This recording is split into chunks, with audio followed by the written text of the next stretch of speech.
lendo a história e as cartas de Pedro. Hoje nós iremos conhecer um Pedro através do livro de Atos, Atos dos Apóstolos. Ele vai deixar de ser discípulo somente e passar a ser um apóstolo, um líder, um guia da igreja de Jesus Cristo em Jerusalém. Ele irá começar a viver o Evangelho de Jesus Cristo sem Jesus fisicamente perto dele. E nós iremos conhecer esse surgimento desse novo líder, desse líder que já passou por 3 anos de ensinamento com Jesus Cristo. E ele irá começar a ser um mártir, a ser um líder da igreja primitiva. Se já nos 4 evangelhos é de todo notória a figura do pescador tão discutido, ora vitorioso, ora derrotado, a prefigurar-nos cristãos comuns, e apesar disso, sempre com inegável destaque junto aos discípulos, e mesmo na privacidade dos mais íntimos do Senhor Jesus, em Atos dos Apóstolos vamos encontrá-lo a projetar uma nova imagem. O destaque de Pedro nos evangelhos, apesar de suas descontinuidades comportamentais, identifica ao pesquisador a estrutura básica de sua pessoa, sobre a qual Deus iria construir o Pedro de Atos dos Apóstolos, desbravador, pioneiro do cristianismo, afirmando-se em sua fase mais difícil, a fase inicial da ausência da pessoa física de Jesus. O panorama seria em tudo diverso. Não mais Jesus Cristo estaria ali fisicamente para amparar Pedro, para elogiá-lo, para repreendê-lo, para fitar-lhe os olhos, para indagar-lhes 3 vezes: Simão, amas-me?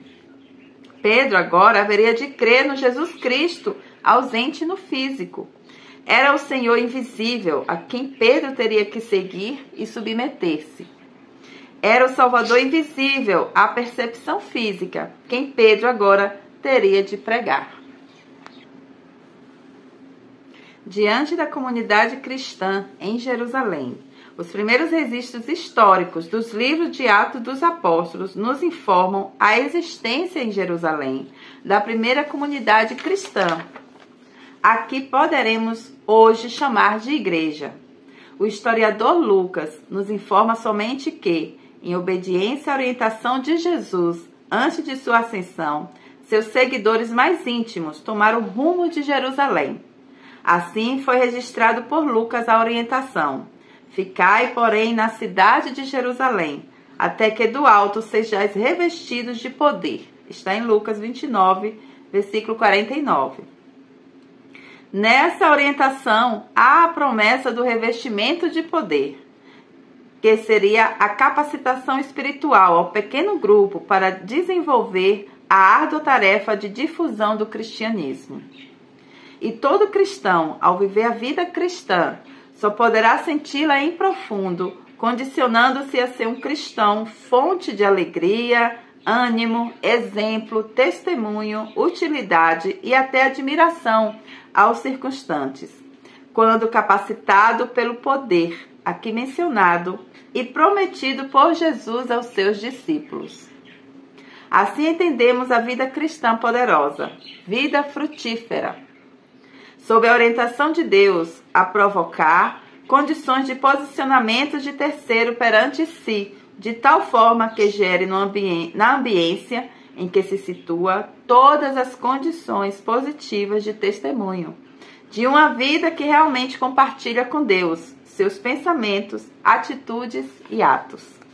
Em atendimento à orientação do Senhor Jesus, registra Atos 1, 12 e 14. Então voltaram para Jerusalém, perseveravam unanimemente em oração e súplicas, dando sentido assim a uma vida comunitária, interagindo em suas ações e unindo-se em torno do objetivo comum, que era o revestimento de poder prometido por Jesus. Configurava-se e tomava corpo consistente a primeira igreja cristã, despida ainda de problemas oriundos dos questionamentos doutrinários e comportamentais que logo surgiriam, a dividir opiniões e arranhar pessoas, exigindo posicionamentos e definições. Não há como negar que Pedro teve papel relevante nesta comunidade cristã nascente. Pedro foi líder entre os discípulos, quando na companhia de Jesus. Pedro foi líder entre os apóstolos, grupo mais achegado ao Senhor. Pedro foi líder na primeira comunidade cristã, a Igreja de Jerusalém. O livro de Atos dos Apóstolos foi escrito pelo evangelista Lucas. Lucas escreveu tanto o Evangelho sobre Jesus Cristo como o livro de Atos dos Apóstolos. E ambos está provavelmente escrito no ano 60 depois de Cristo, aproximadamente. João, que também escreve o Evangelho dele, o Evangelho de João, foi escrito 90 anos depois de Cristo. Então há uma diferença do Evangelho de Lucas e o livro de Atos para o Evangelho de João de aproximadamente 30 anos. A epístola de Pedro, nesse período da igreja do Atos dos Apóstolos, ele vai surgir como um líder, como um pastor, como um apóstolo. E é nesse período que ele vai começar a escrever as cartas, as epístolas, ensinando aos grupos de pessoas que estavam se convertendo a Jesus Cristo. As epístolas de Pedro datam aproximadamente de 65 anos depois de Cristo e 66 anos. Ele tem duas epístolas. Então, a gente fala primeira de Pedro, é a primeira epístola do apóstolo Pedro. Ela foi escrita basicamente em 64, 65 anos depois de Cristo. E segundo Pedro, segunda epístola de Pedro, 66 depois de Cristo. A primeira epístola tem 5 capítulos e a segunda epístola tem 4 capítulos. Tem 3 capítulos. O livro de Atos dos Apóstolos foi escrito pelo evangelista Lucas. E ele escreveu tanto o Evangelho de Lucas como o livro de Atos como um historiador. E o livro de Atos, ele é caracterizado como um livro histórico. Ele é um livro que conta a história do surgimento da Igreja de Cristo. Então, o livro de Atos, escrito por Lucas, autor do terceiro evangelho, é uma continuação dessa narrativa. Lucas foi quem escreveu mais material do Novo Testamento. É conhecido como médico amado e companheiro de Paulo. Foi também o primeiro historiador do início da igreja. Eu hoje vou estar lendo para vocês, pela Bíblia NVI, o capítulo 1 do livro de Atos, que fala sobre os registros históricos da igreja, da ressurreição ao Pentecoste, Atos 1.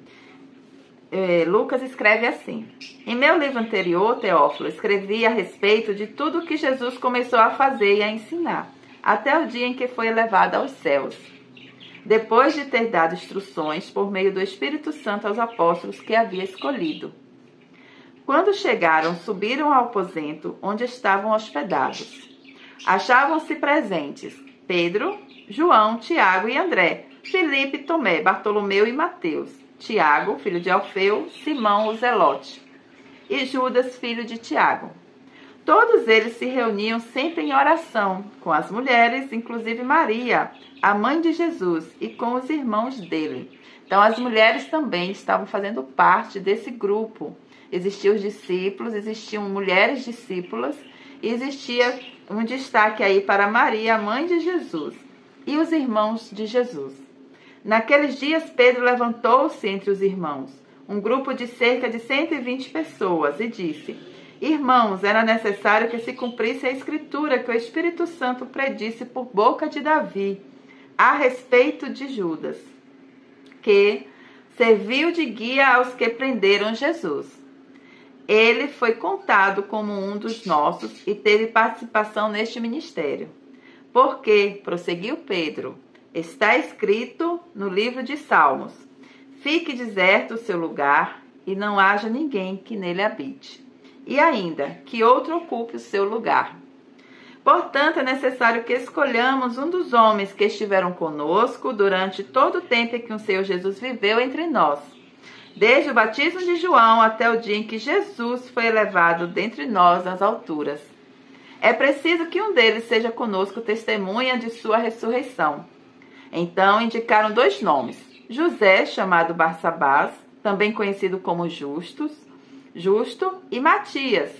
Depois oraram: Senhor, tu conheces o coração de todos. Mostra-nos qual destes 2 tens escolhido para assumir este ministério apostólico de Judas, que Judas abandonou, indo para o lugar que lhe era devido. Então tiraram sorte, e a sorte caiu sobre Matias. Assim ele foi acrescentado aos 11 apóstolos. Então aqui nós estamos começando a ver como Pedro estava começando a ter atitude de líder e de pastor sobre a igreja do Senhor em Jerusalém. Então até o próximo vídeo, até o próximo encontro, iremos continuar conhecendo a vida de Pedro. E através da vida de Pedro nós estamos conhecendo também a história de Jesus Cristo, a história do surgimento da Igreja de Cristo. Se inscreva no meu canal, deixa seu like, deixa um comentário e até o próximo vídeo.